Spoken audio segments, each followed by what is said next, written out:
Transducers in Invasive Pressure Monitoring by Dr. James DiNardo. Hi, my name is Jim DiNardo. I'm a professor of anesthesia at Harvard Medical School and one of the cardiac ICU attendings here at Children's Hospital Boston. Today I'm going to be talking about invasive monitoring, specifically arterial pressure monitoring and central venous pressure monitoring. We're going to spend a little bit of time talking about transducers and how they work. Transducers. Transducers are a system that converts a mechanical signal, which in this case, in the case of pressure monitoring, both for arterial lines and central venous pressure lines, is a pulsatile signal, and it's converted through the transducer and then through this cable converted to a digital signal, a pressure waveform, which is what you see on the monitor. And we're not going to spend a lot of time talking about electronically how that works, but suffice it to say that in order for a transducer to work, it has to be connected by a continuous column of fluid to the fluid in the patient's body in the system that you're monitoring, ideally with no bubbles in it, because as we'll talk about, the presence of bubbles in the transducer system degrades the conversion of the pressure signal to the electronic signal that we see on the monitor by damping out the pulses in the system. So we have this continuous volume of fluid, and we have the transducer generally hooked to a flush system. In this case, this is normal saline with a little bit of heparin added, running at about 3 mLs an hour, which is pretty typical. And that may vary from institution to institution. And that's just a volume of fluid necessary to keep the system free of clot and to prevent any thrombus forming on the ends of the catheters, which will also degrade the quality of the system and obviously creates a potential risk to the patient. Zeroing the transducer.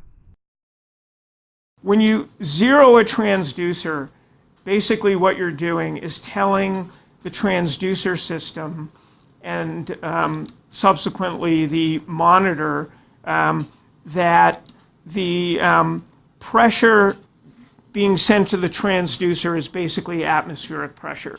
So the way that's typically done is that we take the transducer and we turn the stopcock off towards the patient so that the only pressure the transducer is seeing now is atmospheric pressure. And that's the circumstance under which we zero a transducer. That tells the transducer to discount any other pressure except the atmospheric pressure in the room.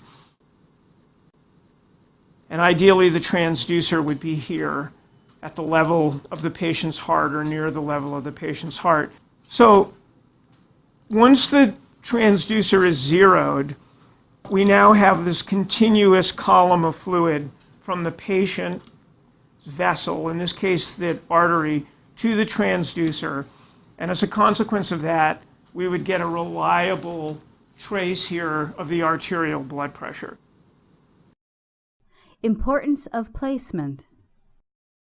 The other important thing to keep in mind is that once the transducer is appropriately zeroed to atmosphere, where it lies relative to the patient will influence the pressure that we see on the screen. So, for example, we know exactly how much pressure a column of saline exerts in terms of millimeters of mercury. So 1 centimeter of water is equivalent to about 0.8 millimeters of mercury.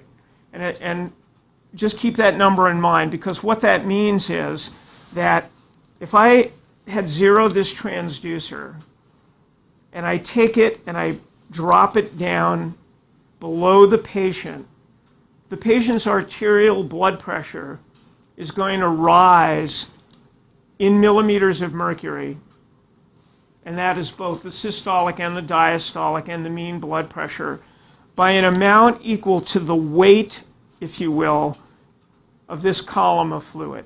So if I take the transducer and I drop it 5 inches below the patient, that's equal to about 9 millimeters of mercury of pressure. So this transducer now, which was 0 to atmosphere, is now seeing the patient's arterial pressure plus the weight of this column of fluid 9 or 5 inches or so below the patient. And obviously, if I lower it even further, I'm going to increase the weight of this column of fluid, and the pressure is going to be even higher.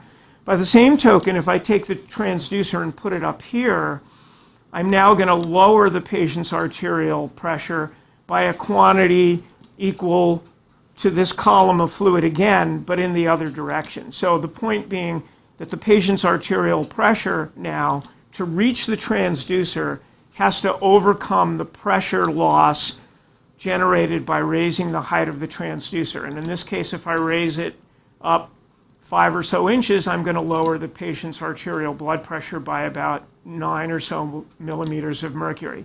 Now, with an A-line, that might not be so important. I mean, if your arterial blood pressure is 100 and I drop the transducer on the floor, I may raise your arterial blood pressure by, say, 15 or 20 millimeters of mercury, which is substantial, but not a huge amount. Where it becomes more important is the central venous pressure transducer.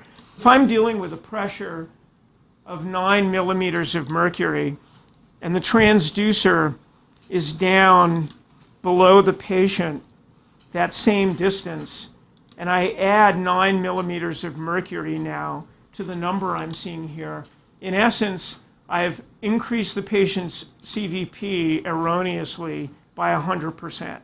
The point being that the position of a transducer is important in both instances, but when you're measuring pressure in low pressure systems such as the CVP, it really makes an enormous difference. And if you're using the CVP to make clinical decisions, there's a big difference between a CVP of 9 and a CVP of 18. So it's important to remember that if I had zeroed this transducer and I take it and I drop it down below the patient, or if I raise it above the patient, it would give you an inaccurate pressure measurement. Please help us improve the content by providing us with some feedback.